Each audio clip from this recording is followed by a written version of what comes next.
Olá, bom dia. Hoje é sábado, dia de Saturno. A Lua está no Caranguejo, acabou de nascer. Então ela está dando os primeiros passos, engatinhando. Então a gente também está assim. Hoje é um dia daqueles relax, que é bom da gente se alimentar do que a gente gosta, nutrir o nosso coração, estar com quem a gente considera a nossa família e mesmo que virtualmente, mesmo que pelo telefone. As pessoas, elas acabam sendo bem importantes. Não tem gente que às vezes só de você falar, ouvir a voz já dá um quentinho no coração? É um pouco isso aí o dia de hoje. À noite, lá pelas 9, a lua chega em Leão e aí as coisas mudam bastante. Mas até lá é isso. Passinhos, bercinhos, colo. É isso que a gente precisa. Aproveita e assiste aí a entrevista que eu fiz em Qual o Seu Arcano do Momento, com a Magui, do Oráculo do Pão, e ela fala sobre isso, sobre afeto. Na verdade, eu não falei com ela, falei com a nora dela, que conta toda a história do Oráculo do Pão. Tá certo? Então hoje é assim. À noite já dá para tirar os ourinhos da gaveta, mas a gente não tem saído por causa da pandemia, né? Mas você pode ir animada aí, animado no seu encontro virtual. Bom, vamos lá. Queria dar mais um aviso. Amanhã tem Jornada de Mercúrio, é a penúltima jornada de Mercúrio. Eu e o Bruno vamos encerrar as jornadas quando o Mercúrio chegar em Virgem, que a gente vai ter feito todas. Então amanhã é a penúltima. Ainda tem vaga, pode me escrever se você quiser. Sobre Mercúrio no Caranguejo e sobre a carta da Papisa.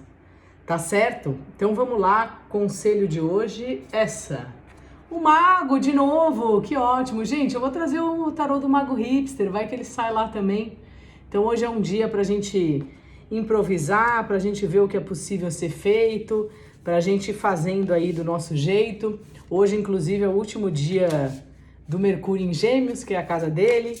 Então também é bom a gente se despedir aí do Mercúrio na casa dele, né? Do Mercúrio agilizado, do Mercúrio que se vira aí nas comunicações, nos corres. Depois o Mercúrio vai para Câncer, mas eu falo disso amanhã. Bom, alguém, para quem que o mago está olhando? Para quem que o mago está olhando? Ele está olhando para o eremita, que também não está olhando para ele.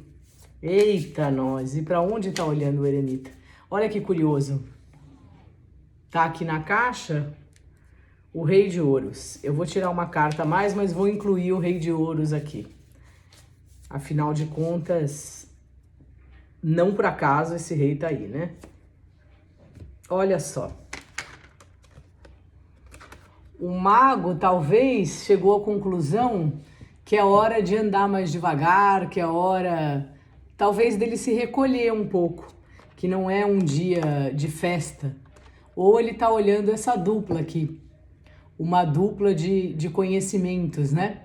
Ele tá vendo o eremita iluminando aí a palavra do Papa, a orientação do Papa. O Papa tá olhando bem pro eremita. É como se ele falasse, nossa, olha o que o mago se tornou, né?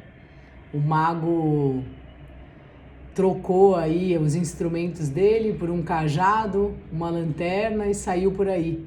Será que foi esse o conselho do Papa? Não sei.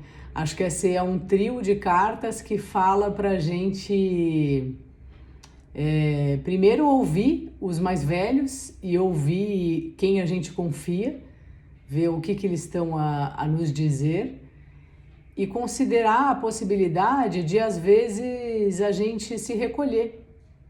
Aqui, tanto o mago quanto o Papa olham para o eremita. E talvez pensar um pouco, o que você trouxe do recolhimento, né? Você ficou meio na sua, mas você chegou a alguma conclusão? Porque às vezes eu acho que a gente se perde no...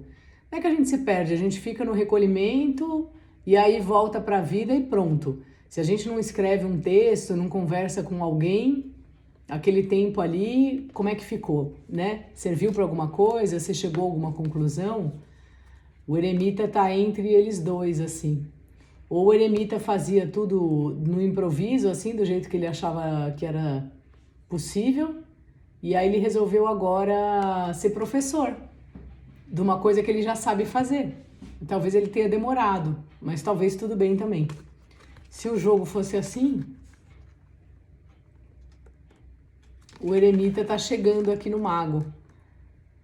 Aí o mago tá na berlinda aqui, não é? O Papa tá querendo saber como é que o mago faz as coisas. Se ele tá usando a consciência dele nessas mágicas e tal, se ele tá falando a verdade, se ele não tá.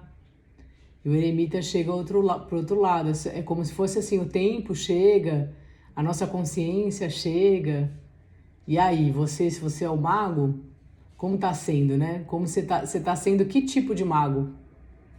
Fica esse questionamento aí também, de como a gente lida com as questões.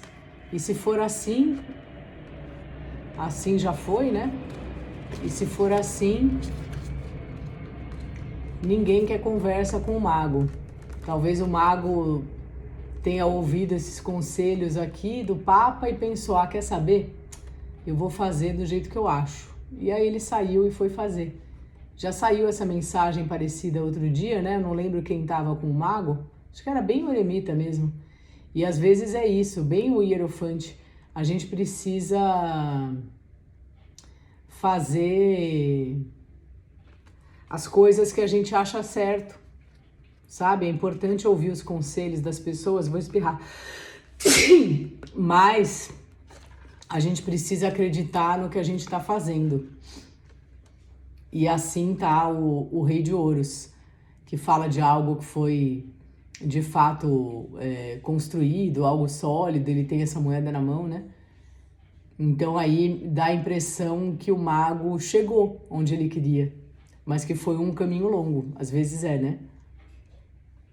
Achei muito importantes aí essas cartas. É um pouco sobre o caminho que a gente segue e da gente confiar no caminho e saber que a vida é o caminho. Ele tá velho, né? Quando ele chega aqui no Rei de Ouros. É que no fim o que importa não é a chegada, é o próprio caminho. Então é muito importante a gente escolher os nossos caminhos, não pelo resultado, mas também pelo próprio caminhar. Acho que é isso, gente. Um beijo, até mais.